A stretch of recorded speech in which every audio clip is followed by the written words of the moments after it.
Is your team not performing well? Is morale low and turnover high? Are you falling further behind the competition? I'm here to help. I'm Shani Magoski, and this is the Leadershifter Show, where business strategy and culture finally meet. Explore shifts of all kinds required to build cultures of trust, engagement, and execution excellence. I promise I am not your typical boring leadership consultant, and I will help you and your team get your shift together. Hello, Leadershifters, and thank you for joining me for another episode of the Leadershifter Show with yours truly, Shani. I am joined today from one of the 5 boroughs, Queens, by Ben Guttman, who is a marketing guru and author of a fantastic new book called Simply Put. And there's so much great information in this book. And even when you look at the table of contents, you want to dive in because the chapters are so creatively named. And when we talk about some of them, you'll see why they resonate for me, because they sometimes use 4 letter words in the chapter names. But I want to read you a line from the preface. So the book is called Simply Put, and it's about how to simplify your communication. Look, I fully realize the irony here. This is a 208-page book about how to say things simply. It doesn't really seem like I took my own advice. Now, does it? So the answer is, of course you did.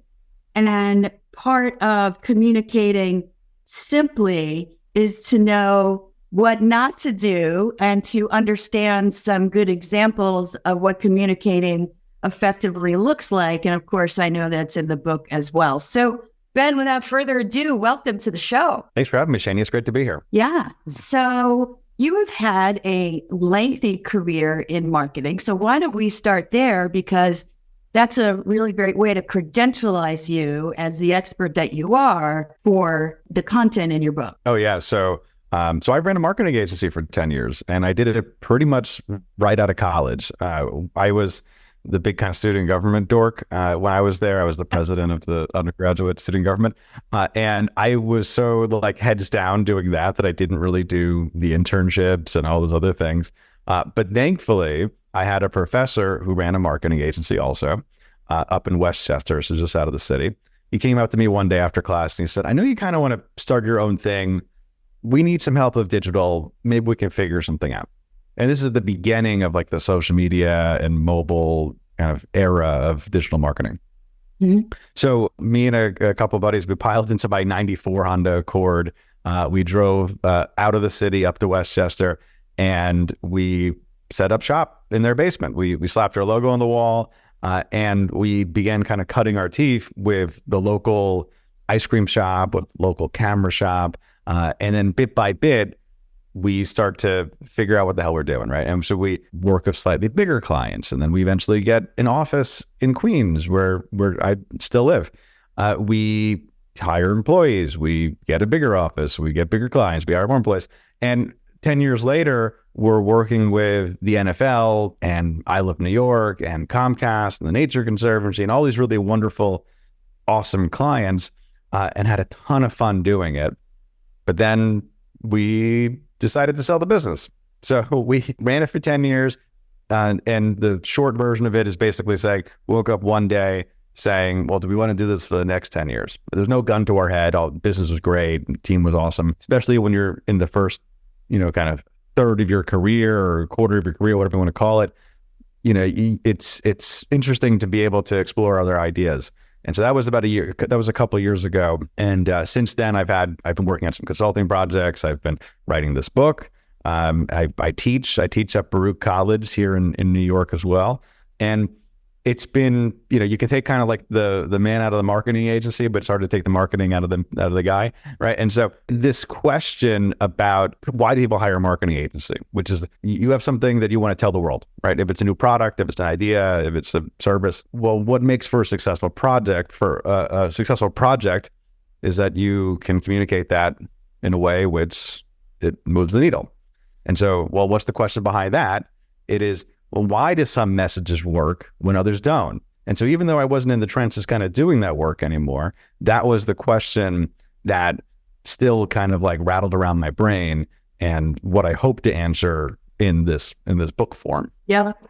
Excellent. Okay. So for those of you who are listening and or watching, if you struggle with communication clarity, brevity, or effectiveness, stay with us. Okay. So you talk about why simplicity is the better approach.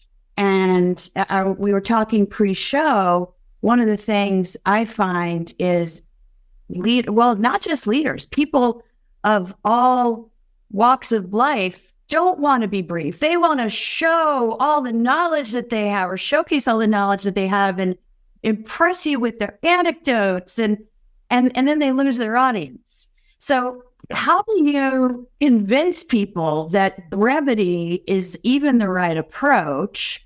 And then once you've got a willing listener, what's your advice for them? So this all comes down to this idea of fluency.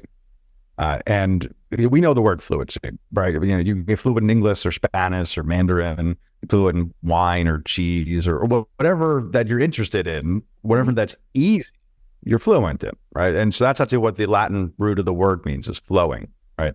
But if you ask a cognitive scientist about the word fluency, what they'll describe is, well, how easy is it for you to take something from out in the world, stick it in your head, and make sense of it? And turns out that the easier that is, the less work it takes to stick something into your mind and make use of it. Well, you're more likely to like it, you're more likely to buy it, more likely to trust it, all the things that you want. Mm-hmm. Right? We have all sorts of positive associations with things that are more fluent.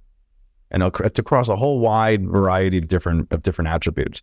Mm-hmm. But the opposite is also true, which is that when things take a lot of work, when it's a lot of sweat, a lot of kind of brain cycles to make sense of something, well, we don't like it, we don't buy it, we don't trust it. The things that we don't want when we're a communicator. And this doesn't matter. Actually, I like to strip away all the kind of labels here and just say there are senders and there are receivers. Right? Senders, you know, you could be a marketer, you could be an entrepreneur, you could be a manager, you could be a parent, you could be a teacher. Those are senders. On the other side of things, the receivers, buyers, voters, donors, that's who we're talking about in that bucket. Mm-hmm. And so receivers want things, when we're receiving, we are predisposed to things that are fluent. We want things that are simple, that are easy. Mm-hmm. However, when we're wearing the other hat, when we're a sender, we're creating a message, we have a really hard time getting there. We have all these forces inside of us and outside of us that are pulling us in the other direction. So inside our edge, we have something called an additive bias, where we're more likely to add than we are to subtract.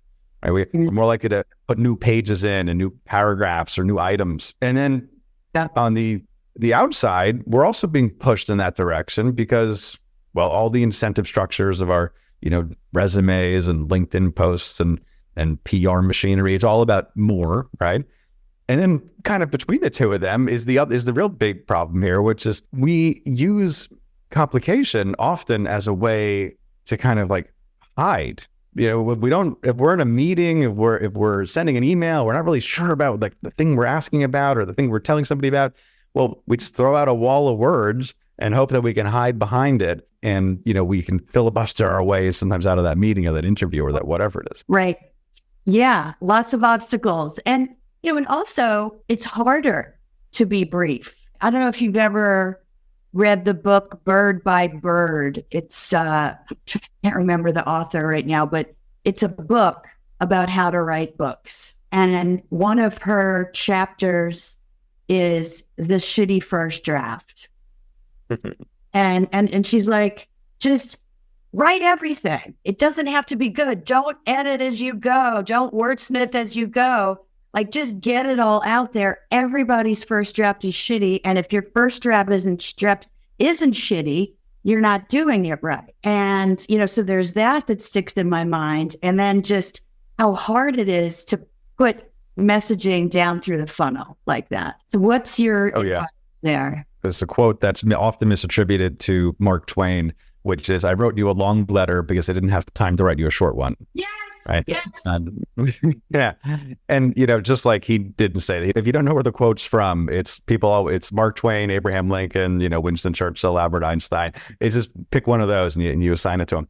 But the idea behind it is still true, which is that it is work to get simple. Simple means that it's easy for the receiver, but it's often quite the opposite when it comes to being the sender. And that being said, that's what the entire kind of second half of my book is about, is that the first half is identifying this problem and understanding kind of what's causing it, what's causing this gap. This second half of the book is, my background's in design. These are 5 design principles about how to bridge that gap, how we can get close. It's not a checklist, it's not a step-by-step plan or something, but it is a 5 values and ideas that the more we can kind of adhere to them, the closer we're going to get to pulling those two sides together. And really, it's not pulling the two sides together, it's bringing the sender closer to the receiver. So the 5 principles, the first one is beneficial. What does it matter to the receiver? What's in it for them? The second is focused. Are you trying to say one thing or multiple things at once? The third is salient, which is, does your message stand out from the noise? Does it rise to your attention? Is it noticeable? The fourth is empathetic. Are you speaking in a language that the audience understands? Are you meeting them where they are, both in terms of the actual language, but also their emotions, their motivations? And then finally, it's minimal, which is, have you cut out everything you don't need and left only what is necessary? And have you minimized the amount of friction? And I can talk more about that. But that's... Sorry, I made the mistake of talking over you for the last thing you said. No worries. Repeat what the last thing you said. So the last one is minimal. Have you cut out everything you need and kept only what is necessary to be there? Right. Okay. And how would you advise someone to decide what's necessary and what isn't? Because again, like when we go back, it all seems necessary to the sender. Oh yeah. And so I lied a little bit a second ago when I said that they weren't in a particular order. So minimal is at the end on purpose, because it's hard to know what you need and only what you need if you haven't kind of interrogated against these other values. And beneficial is also there at the top on purpose, because that one really points you in the right direction for a lot of what you're going to do. Beyond that, there are some really tactical level things we can do to help us get more minimal. You can do what I like to say is kind of playing Jenga with your message. Jenga, where you build a tower and you pull out each block until it falls down. Well, if you take your message, if it's some sales copy or if it's an email, and you look at it and say, well, I'm going to start pulling out words or sentences or phrases here until it doesn't make sense anymore. And then once the context collapses on that message, well, then you've understood, this is where I am. This is the baseline. And you can go up from there and say, okay, well, I want to actually maybe be a little more persuasive in this piece or a little bit more informative in that piece. But you understand kind of what's the lowest you can go before kind of building back up. And that's going to put you in a much stronger foundation than if you just kind of ruthlessly kind of chopped away and hope that the best would result. I love that analogy, playing Jenga. And at a certain point, you might remove too much and the thing falls down. Mm-hmm. No. Okay. So chapter 5 on focus is called Fighting the Frankenstein Idea. Unpack that for us. So the Frankenstein idea is this thing that I see all the time. I see it with my students. I see it with my clients. I see it with people, my peers. So Mary Shelley's Frankenstein, in her book, how she describes the monster is not that the whole thing is hideous and every part's terrible. It is every individual piece of the creature was selected to be beautiful. It's got lustrous black hair, it's got pearly white eyes, it's got big muscles. But when you put them together, I believe the term is a horrid contrast. So it's this gruesome composite where they all look worse together than they would have individually as singular elements. And this happens in like a marketing proposal. This happens if you're trying to put too many different kind of directions on your website, too many different things. What I'll see in my students when I give them an assignment, this is just kind of the clearest example of this, is I'll say, hey, here's a brand, go give us a pitch, the marketing campaign based off of this brand. And they come back And because they're an inherently flat organization, they don't have a leader necessarily, unless they choose to have one. They come back with saying, hey, here's 3 hashtags we're going to use. And, here we're going to use NFTs, we're going to use AI, we're going to use drones, we're going to use this superstar, we're going to sponsor the NBA All-Star game, and we're going to do this. And every single one of these things might be a good idea, but together they're worse than the sum of their parts. You can only really say one thing at a time. You can only say, focus on one idea at a time. And our attention span is so short on the receiving end. If you try to jam everything in there, it's a complete failure to launch. In your book, you gave lots of great examples of messages that are effective, literally right next to messages that are effective. Can you share a few of your favorite examples? So in the marketing context, one that I use that I love when you look at the idea of a beneficial message versus one that's not is from Apple, right? And so it's funny, I ban Apple in my class from being the example a lot of times because it's too obvious. It's just it's the world's biggest company. It's such an outlier. But this 20 years ago, that was not the case. They introduced their own product in a line of products that other companies had for years and years. But soon that entire product line became known by this product. And this has happened multiple times since then. The product was the iPod. They come out and there are other MP3 players on the market. And they go out and they advertise, say, we have this many megabytes or gigabytes of hard drive space. We have this much, milliamps in our battery. We have, this many pixels on our screen. We have these different colors. And they say all these great things and they're great products. But then Apple comes out and they say, the iPod, you have 1,000 songs in your pocket, 1,000 songs in your pocket. You immediately understand what the benefit is for you. The other things were features. We don't buy features. We don't want the thing. We want what the thing does for us. We want how our life is better because of that feature. We don't want 4 gigabytes. We want 1,000 songs. And so that immediately turns the conversation saying, oh man, I actually want that. That's closer to what my real motivations are. And Microsoft, they had the Zune, which came out around the same time, a couple of years later, and they careened from message to message to message before they kindly killed the product. One of them was like, music the way it wants to be. Well, what does that mean, right? Those are pretty words.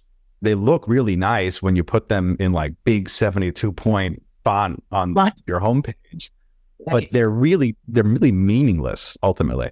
1,000 songs in your pocket is tangible. It is a clear as day benefit. Music the way it wants to be doesn't tell me anything. Right. Okay. So that's traditional product marketing. As you know, a lot of our listeners are leaders or even, high performing individual contributors in the corporate arena. How can we translate 1,000 songs in your pocket to effective messaging in an organization? So one thing that's important to remember is that B2B marketing is basically essentially the same thing as B2C marketing. It's on a different scale, right? They're still humans on the other end of the line when we're talking about that. Mm-hmm. When you're talking about what your consulting offering might be to a client, they don't really want to know that you're going to do, this report and that you're going to do, this many hours and you're going to use this software for it. They don't really care about that. They care that, hey, your consulting project is going to help us, find 20% cost savings, right? Something like that. That is the benefit that you're selling. If you're running an agency where you're building a website for somebody, let's say kind of going a little meta on this, well, they don't really want a WordPress installation. They don't really want a server instance and an SSL certificate. What the buyer for a website wants is they want to get more sales, right? They want their website to convert more. And to that end, when I used to run my company that would sell website designs, we would tell people, we don't care if you like it. We don't care. Liking it is a bonus. We care that it sells more widgets. We care that it is a better representation of your brand, that you get more quality job applications, that more people visit your museum, more people donate to your cause. We care about those things. Right. If those things happen, you're going to like it. But we don't care. We don't want to hear the word like or don't like as part of our feedback process. Right. I can only imagine that the CEO of Geico like may not have been a fan of having a gecko be their spokesperson once upon a time. So he may not have liked it, but boy, has that sold a lot of policies because it's like an earworm. Oh, yeah. And I think that's a good example also of this other principle about saliency, right? When that campaign launched, and by the way, Geico's very funny because they have like 3 or 4 like brand mascots that would run mostly simultaneously. They have the caveman. But what's interesting, when you look at every other insurance commercial at that time, they're all really just kind of like sappy, like we'll be here when you get sick, and we have the lowest premium. Nothing particularly interesting. But Geico comes out and says, we're going to look at we're insurance, right? We're not a particularly interesting vertical, but we're going to basically produce like visual performance art as our commercials. They start that, and that's been happening now with everything, right? So the gecko, you have the little talking computer animated gecko there. And that stands out in a field where everything else is just, some people hugging each other and walking in sunsets and that type of stuff. Blah, blah, yeah. Yeah. Nobody cares about that. That is not salient because everybody else is like that. But what's interesting now, every other insurance commercial is the same, has followed the Geico path, right? You have I forgot the company has Mayhem as their mascot. You have the State Farm one. You have Jake from State Farm, and you have a Progressive was a Flow from Progressive, and so all of these commercials have been saying, "Hey, the gecko one, people notice that, and that's different. So we're gonna go try to do our own gecko, and that might be a cartoon character, it might be a real person, whatever it is." And now that's kind of the norm. So that starts to stand out a little bit less also. And so what's the next thing? That's always what you're kind of looking for. Is salience is not about the thing itself, but it's about how it contrasts with what everybody else is doing. Because that's what we really notice is that contrast. Yes. Oh, that is such a great segue to one of the questions that I was saving, towards the end, which is, this is something I struggle with. And I know a lot of other people struggle with it too, so it was content marketing, right? You had to put lots of content out there, blog posts, big captions in your social media, beautiful carousels, videos, and reels, right? Creating all this content. Well, there's so much freaking content now, like everything is in a black hole unless you're one of a very few number of people who were established before this started to be an overused strategy, or, you're some 18-year-old TikToker who happened to catch following and now makes, $10 million a year in sponsorships. So what's the average, business owner supposed to do to stand out now? Because we're getting drowned out on social media. We're getting drowned out on podcasts. There's so many people doing what I do, even I feel sometimes. So what is the next big thing? So the kind of general rule for how do we achieve salience is, if you want to do something everybody else is not doing, well, you have to follow rules and play a different game than what they're playing. So I say the best way to do this is by imposing constraints. And we think that constraints are going to limit us, right? But often what they do is they put just enough pressure on us to do something different. And that's going to be this, if you put too much pressure, it's not good. If you put too little pressure, it's not good. It has to be kind of this medium pressure. But when you put these constraints on yourself, if they come in the form of space, of time, of tools, and there's a million different ways to kind of do this depending on what you're working on, well, then you're able to say, okay, I can do something a little bit different here, and that's going to get noticed. So you mentioned like a podcast.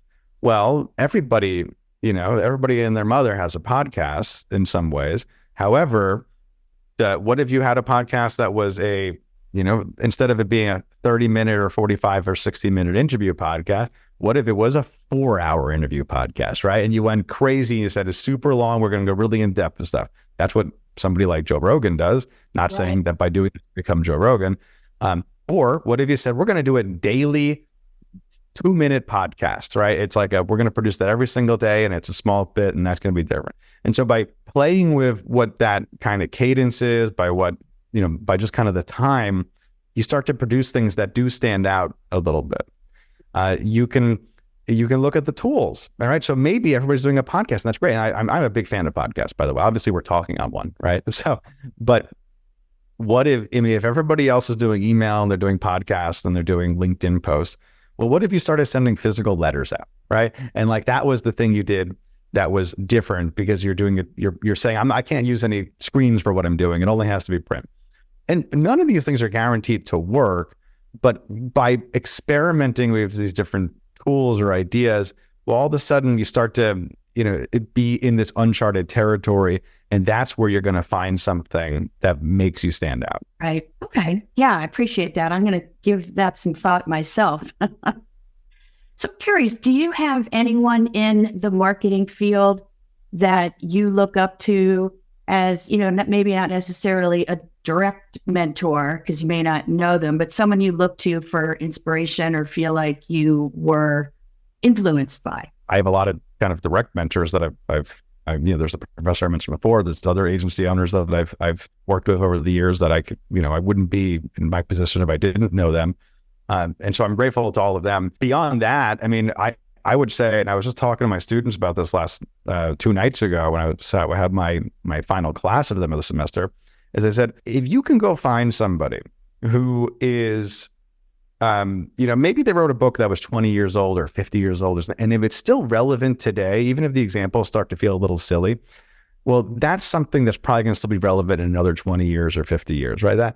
If it could stand the test of time to this moment, it's probably going to keep being relevant in the future. And so I reference Ogilvy on advertising, the famous David Ogilvy, who, started Ogilvy and Mather. He's the inspiration behind Don Draper and Mad Men.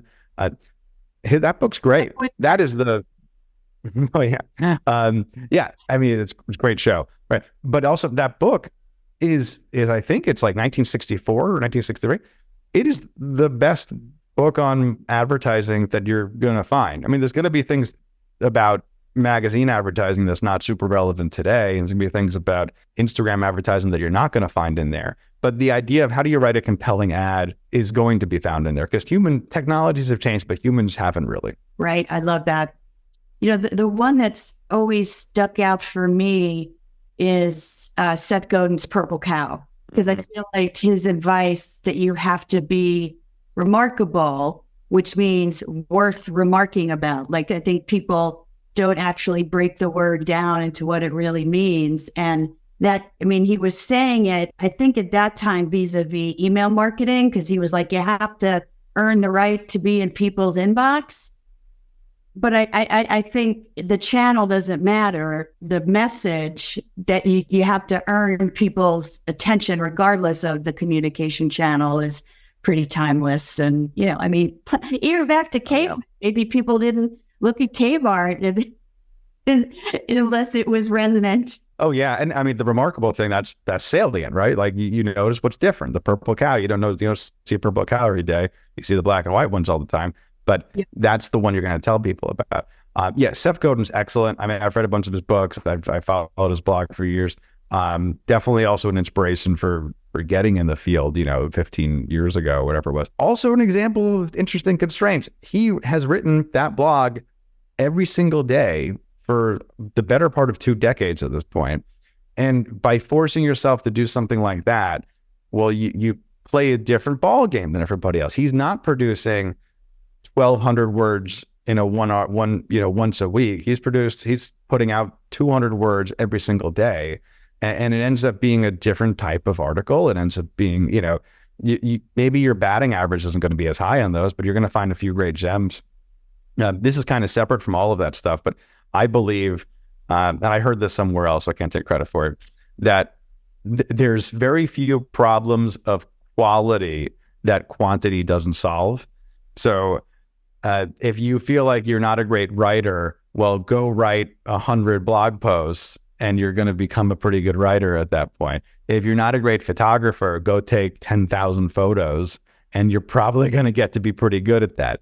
If you feel like you're not great on YouTube, you're not great as a podcaster, you're not great as a designer, do it 100 times, do it 500 times, whatever it's going to be. And eventually you start to get pretty good at these things. And I think that's I mean, I'm not saying he was a bad writer before by any stretch of the imagination, but imagine if you have written what I have to assume is, 5,000 or more blog posts. If you've written 5,000 posts, how easy it would be, how second nature it would be to you. Yeah, absolutely right. And that actually gives me a headache just thinking about having to write, deliver something every single day of your life. Like no time off for the holidays or whatever. So I have one more sort of detailed question about the book, because I think this concept is really interesting. You talk about the Dunning-Kruger effect. So give us a sense of what that even means and how it's relevant here. Oh, yeah. So the Dunning-Kruger effect is a very famous psychological phenomenon where basically beginners tend to overstate their ability in whatever field that they're in. We overestimate how much we know something. We overestimate how good we are at something.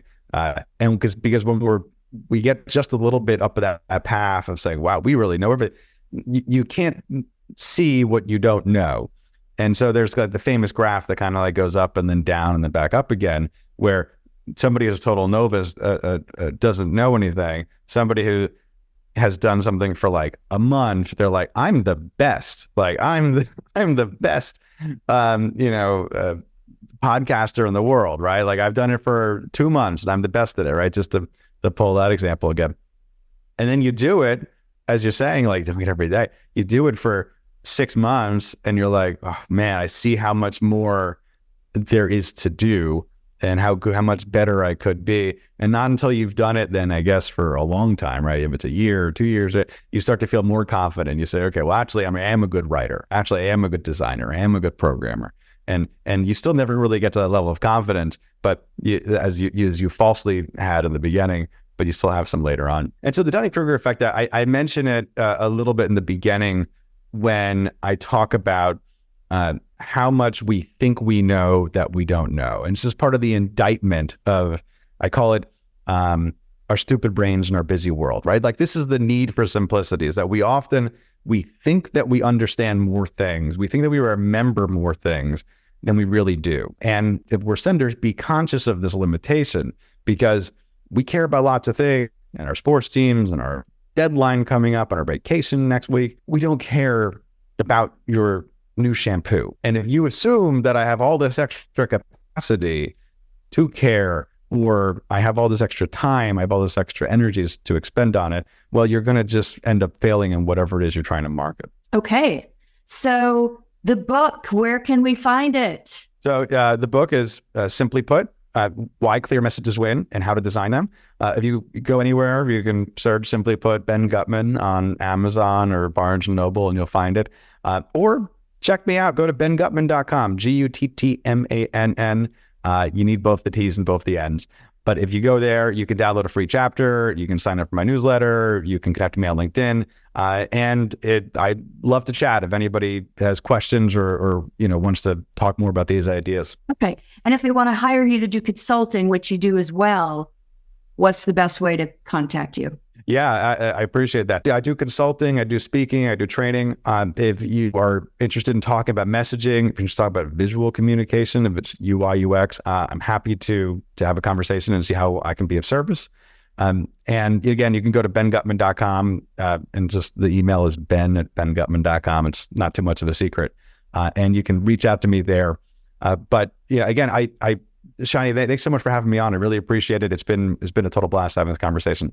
Great. Well, super appreciate you being on here too. I also enjoyed it. And I know that I've really hit a home run with a podcast guest when I feel like not only does it help other people, but I really get a lot out of it. And I've got a lot of food for thought based on this conversation for my own business as I'm trying to figure out, the next way to do B2B communication, because I feel like, being drowned out there. So folks, the book is Simply Put. Simple isn't so simple, and it sure as hell isn't easy.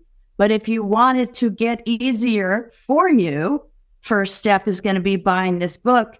and putting all the great advice that Ben has to offer to you. So leadershifters, thank you for listening and watching as always. Ben, thank you for joining us, and until next time. Thank you for listening to today's episode.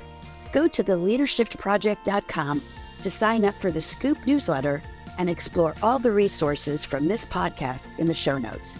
And follow me on Instagram at The Leadership Project and LinkedIn under my name, Shani Magoski, for inspiration and content about all things leadership. Make it a great day.